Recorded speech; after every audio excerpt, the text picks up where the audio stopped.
Takže máme tu nedeľný kruháč a po dlhej dobe som si pripravila takéto bezlepkové kúkisky a ako prvá im mohla ochutnať tá čokoláda Nutty.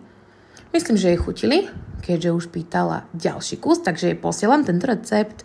Pripravila som si maslo, trošku som nechala na 10.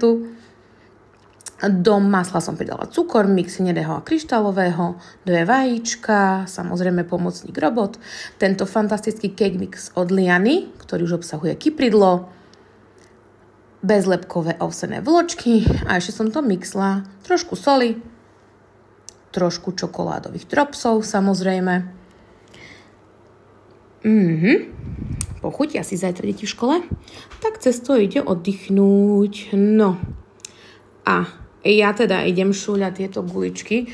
Nevážim, nie som ako kompaník, francúzsky cukrár. Spravila som si od oka guličky.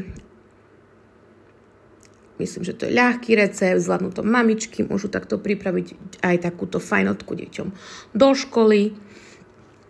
Vložila som do roztlačenej guľvočky kúsok čokolády a opäť som zaguľkala dokonalo. Myslím, že je to super aj pre deti, takže mamičky, ktoré majú celiatikov, sa potešia a kľudne môžete bezlepkové verzie nahradiť tými klasickými. Tu už mám papier na pečenie, vidíte, že už som piekla jednu varku predtým.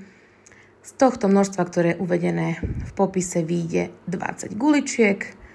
Ale nebojte sa, nebudú to guličky, takto sa krásne roztiekli. No a čokoláda vo vnútri. Nie je úplne tekutá, ale takto fajnovo vyzerá.